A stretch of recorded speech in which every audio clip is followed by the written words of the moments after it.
Alright, so what's up? Welcome to this Bastion new game 90% submission video. I am HouseEdge and I'm going to show off the route, the actual new route of this game that we are using since like a month. And yeah, I hope I will be able to guide you through as smoothly as possible. This is a very short, very action-paced run, so I might mess up explaining some things at some point because there's so much going on. First of all, most notably is the control scheme, I guess you could say, that we are using is mouse and keyboard. The reason why we do that is when we are going to be rolling, which happens after we pick up the hammer, every time we roll, the speed of walking gets added up to every roll. So that means we are essentially getting farther with every roll than we're supposed to be. Yeah, that's why we use this method of movement, I guess. Also, which is the newest addition to this run right here, I killed the very first enemy that we just saw, because killing him makes it so that we take damage that is scripted in the game. And then after progressing through the level, when I get to the fountain, where I just killed all those little guys, I need to wait for them to spawn. And it turns out, we have, again, only figured this out very recently, if you get there damaged and let the fountain heal you actually, and not just give you the heal potions, the little squirts spawn faster than usually. So that ended up being a nice time save in this very first level, again, which we have only recently discovered. Nothing fancy particularly is going on here really, luckily, so I have time to catch up a little bit. But yeah, the main thing in this room is just to know what exactly is going to spawn, how much of it, and try to be there when you need to be there. Phew! Yeah, we are thinking of submitting this as a race, so Kazadan and I will do that, and then we will just obviously split up commentary and stuff, so we don't mess up. Okay, little trick here, you can reflect the shot, so you don't need to use 2 full magazines of your ranged weapon there, which is a little bit faster, but also much more risky. The reflect is a somewhat precise input. Okay. This is a little bit of an auto-scroller, again, very nice pause for us runners to catch our breath. But yeah, the most intense part definitely is this level. And I would say the second to last and the very last one. Whoops, need to make sure that I don't die. Okay, I think the very first clip is coming up right here. Unless I've done one already and I forgot. But yeah, as you can see, doors, walls, whatever that might seem like something, as it would block your path to where you want to go, it probably doesn't do so properly enough. Nice, I got this. Okay. So yeah, the clipping through walls, through doors, through invisible barricades will be, damn I messed up, a very common theme. Okay, so I got the first part of this trick, which was the menu stacking, but then I wasn't quick enough to make it so that I could put both cores in at the same time, which is a shame, but we will live with it. Okay. But yeah, what I did was I was talking to the guy, to Rux is his name, triggering his first dialogue option, and before that actually could trigger, I talked to him again and triggered the second one. And what that does is we can put in the 2 cores that we got out of the first level much quicker, much quicker actually, which again is a very nice time save, especially in such a short game. Every little second counts. But yeah, you need to roll very quickly and very close to the monument in order to put in the cores, and that sadly was not quick enough. Alrighty, that was Walkman What? Very, very short level, the shortest level of the run. Nothing special though, we just need to kill that one big guy and then the cage lifts up and we get to the core. The reason why this run is so short is because of a trick that we call item, or in this particular case core and shard duplication. If I interact with a core, or a shard as we have to collect later on in the game, quickly twice in a row, as if I were to bind the interact button to the mouse wheel, for example. If I pick it up twice in extremely quick succession, I actually get it twice, which makes it so that we progress through the game easily, like twice or 3 times as fast. We can skip all the levels that would just stall us, that are slow auto-scrollers that don't even have cores.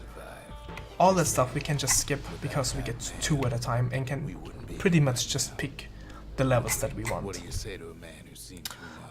In this level, another clip as you saw, and we killed the turret off screen. I was rolling off screen and killed the turret there. Let's see how many tries I need for this. Okay. I know, I'm talking quite a bit, and I'm pretty sure I'm forgetting something at some point. But yeah, this was another menu stacking trick we do to skip the cutscene after Hanging Gardens. What we do is we escape to the main menu, as you saw, and then we layer the mouse over the continue button, and I'm hitting escape and enter at the same time, which puts me in the continue screen, and where I want to pick my save file, not save file, but new game, continue, etc. And also puts me back to the first menu screen. So basically I have 2 menus open. And with the first one I trigger the cutscene by going into the game again by pressing continue. And with the second one I'm pressing continue again during the cutscene to trigger it and to end up in the Bastion without needing to watch the cutscene. Also here in Cinderbrick Fort I skipped the musket, so this is going to be a musketless run, which is somewhat risky, but I feel confident enough to be able to pull it off. Definitely something only a little bit more advanced runners should go for. The musket provides you with so much more safety. At the end of this level we're going to have another little clip. Yeah, something I could explain. It's actually very much on purpose that I try to not kill any additional enemies, because core dupes, or picking up cores in general, gives you XP. I just leveled up, as you might have noticed. If I happen to level up when I want to pick up 2 cores, like I pick up the first one, level up, and then want to get the second one by scrolling, the dupe will always fail. The level up animation will always make it so that you cannot dupe. My god, there's so much going on in this game. I love it so much because of that. Smoking pipe skip, we rolled off, triggered the smoking pipe cutscene, and during that cutscene we put in the 2 cores again, similar to what I tried to do earlier, but kind of failed, which is alright. Again, which allows us to... Whoopsie, that's not good. I might need to trigger it in a... Yeah, I might need to go around now. Optimally what I Oh, it's actually still popping out here. Okay, now we need to wait. Optimally I wanted to use the damage boost here, but that's alright. There's so many backup strats that you can go for. Will you boost me over here, or do I have to do that again? Never mind. Nice. So yeah, I've been running this game since like 2.5 years now. So again, I feel very, very confident in my... Whoopsie, I can't click outside the window though. In my ability to run this. Very safe. Was that a dupe? That might have not been a dupe. We might need to do an extra level. 2, 3. Also picked up at the very beginning of this level the sneaky decoy to get this 2 cycle. To make this 2 cycle even possible. Usually you would need 3 cycles without the musket, but if you have the sneaky decoy, you can make a 2 cycle even without the musket. And now we have the moment of truth. Whether or not I made the core dupe or shard dupe, yes I did. The moment the shard or core disappears in the fragment, in the monument, sorry, I know that I got it. Alrighty. So yeah, after the smoking pipe skip, when we entered Rotha's Lagoon, that's when the game changed to what it's supposed to be, like kind of end game, when we get shards instead of cores. But yeah, it does not seem like end game at all, since we are only like 10 or 11 minutes in. But the first half of the game would be cores and the second half would be shards. This level really is not fancy whatsoever in terms of tricks. It's super precise and conservative rolling, I guess you could say. The ground really does not cooperate here, just like with hanging guns. So knowing when to roll and how to roll is really important in those levels. Again, since we are moving faster than we are supposed to, the ground has even less time to catch up for us, which is annoying in some levels. But luckily the very last level, which is coming up now, Bastion Quarry, is a level that very much cooperates with us, although we're going faster than we are supposed to. Also that clip that I did at the beginning and also when I got out again, on the way in it's actually very precise. On the way out it's pretty free, but on the way in it's somewhat precise. Alright, we got this dupe as well, so there's only one more dupe. In case someone misses a dupe, obviously if they're going for PP attempt or something, they would just reset, there is no reason not to. But there are obviously backup strats for marathon safety and stuff like that. Alright, Bastion Quarry. This level is really fast, really fun, I love it a lot. It works out the same way every time if you know how to roll. There is no luck involved. Sometimes I feel like stuff stuff is a little bit random when it really isn't. Like, don't get me wrong, if you know what to do, pretty much the same thing will happen every time. But this level just feels so rewarding when you get it right. And at the end you have a little final boss, which is Sir Lanky, and I'm hoping to get the Lanky flop, since I'm going musketless. Yes! If I hadn't gotten that, then I would be pretty screwed, because I don't have the musket to fight him. I need to stand in a very precise position there for it to work, but yeah, luckily we got it. The old strat used to have him jump near the abyss and then just push him off with the musket that we got from Cinderbrick, but again, running musketless, so not really an option for me.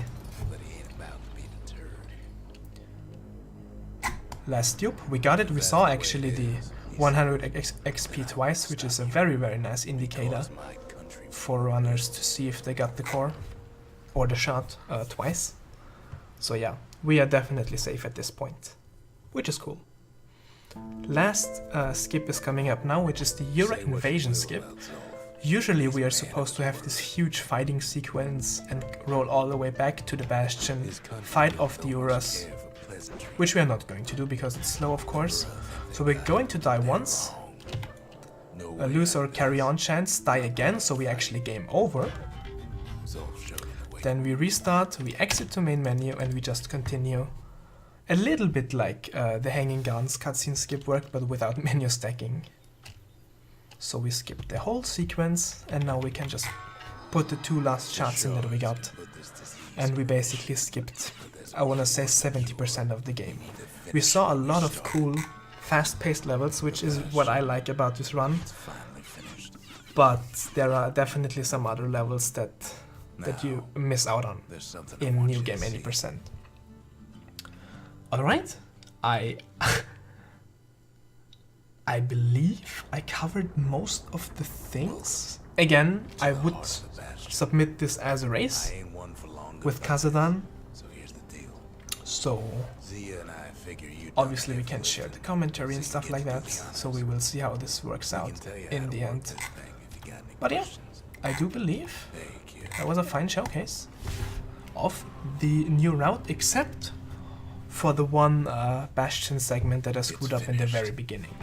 Again, I was supposed to... I got the hardest part of the trick actually, with talking to the guy, selecting the first option, talking to him again before the cutscene triggers. I got that part right, but I was not able to roll to the monument quick enough to put in the first core. Which is a shame, but the run obviously still worked out. Well then, thank you so much for watching, thank you so much for considering, and I'll see you next time.